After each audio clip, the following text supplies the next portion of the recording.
we need to talk about vision. We need to talk about goals. We need to talk about mind, not just always the tactics of how to build a brand and how to launch a funnel and all of the AI. And there's so many things we're releasing for you guys this year that are so powerful and tactical. But it's like, this is where it starts. And one of the principles that is from that Take the Stairs book, it's in the Conquering Impossible Goals course, is something that we have found true again and again and again, is that you must leverage long-term vision if you want to be able to endure short-term sacrifice. The amount of our endurance, in other words, the amount of crap that we can take, the amount of setback we can handle, the amount of rejection that we can face, the amount of times we can get punched in the gut, deal with, people getting rejections or hard things happening or unexpected things happening. The amount of that we can endure and keep going through is 100% directly correlated, proportional to the clarity of your vision. If you have a clear picture of the dream life you want to have, then what that does is that gives you a reason to keep going. It gives you a reason to bear through the struggle. It gives you a reason to rebound after rejection. It gives you a reason to struggle through the technology changes, the staffing issues, the financial struggles, the parts where you feel inadequate, because there's something that matters in the future. And so there is this context for action to take place, and it pulls you forward.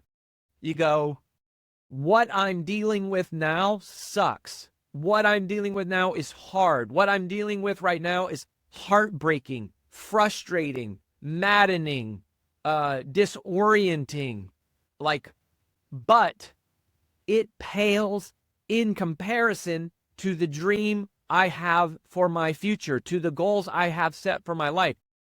If you have a clear hold of that vision, it pulls you through the muck. It causes you to keep going. If you don't have that, then the failure defeats you, right? Like the setbacks tie you down. The rejection caused you to quit. The technology issues cause you to give up and stop trying. None of our billionaire clients, none of our famous clients, nobody we've met that is an ultra performer of any kind has ever gotten there without a tremendous load of crap to go. And we don't want to hear that. We want to hear, oh, it's inspiring and it's fun and it's dream and it's easy. The truth is, what really matters is, are you going to be able to get back up? Are you going to be able to keep going? And that's not just about willpower. It's about how clear is the vision you have for your life. If you have a clear vision, it will pull you through. If you have a mucky vision, or if you don't have a vision at all, you're likely not going to make it, because you're just going to get punched in the face and kicked in the gut like we all do. And you're going to go, this isn't worth it. And that's the real deal about what it takes to be successful. So what's the exercise that I'm talking about? Again, it's so ridiculously simple. You're not even gonna believe that it could be this. And what it is called is, it's called the 10-year VAST vision. Now, VAST is an acronym. Okay, so VAST. And VAST stands for, when I say create a vision, I'm talking about a picture in your mind. I'm not talking about a vision statement. I'm not talking about some type of weird academic, criteria.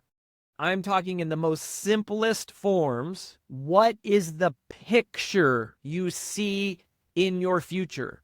Or pictures. The human mind thinks in pictures, right? If I say big red balloon, your brain immediately sees a big red balloon. You don't see the letters BIGREDBALLOON. You don't think that way. You see an image. And the neuroscience here says the clearer the image, the stronger the calling. The clearer the image, the stronger the calling, which means the inverse is true. The fuzzier the picture, right? The weaker the signal. So VAST is a technique, and we teach this in world-class presentation craft. So if you've been through this, we teach this as a speaking technique to create more color on stage, more dimension, and a more robust experience for the audience.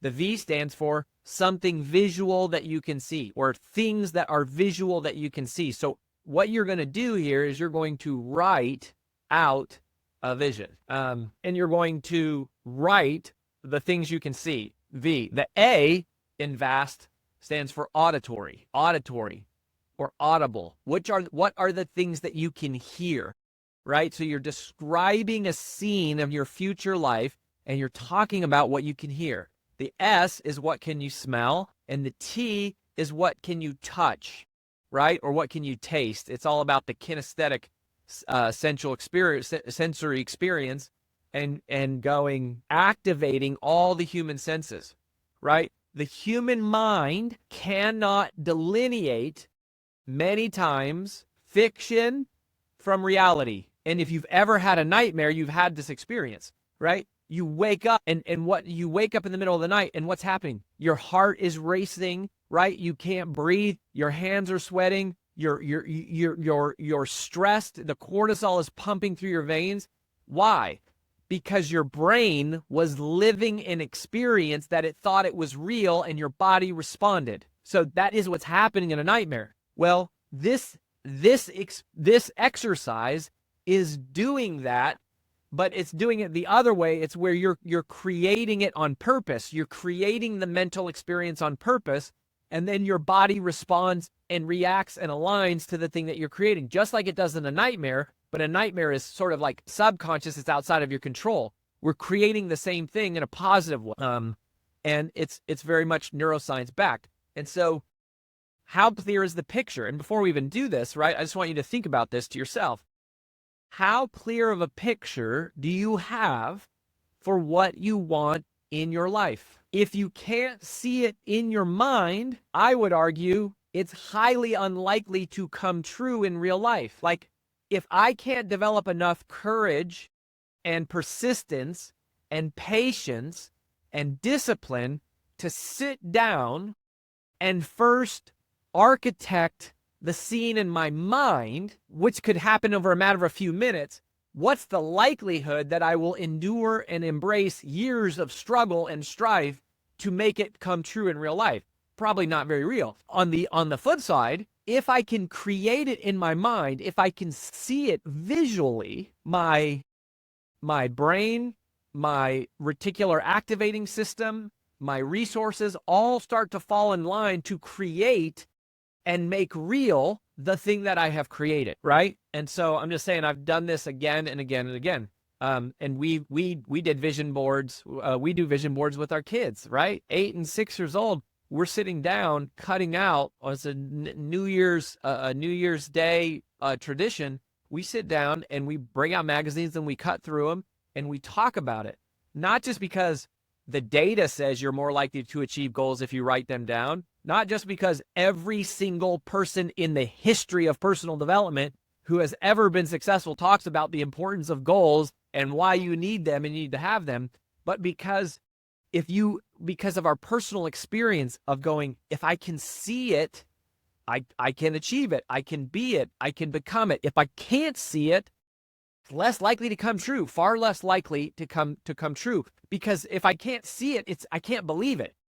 It's almost like it's the more I can see of it, the more I can believe of it. So I want to create sort of visual evidence around it.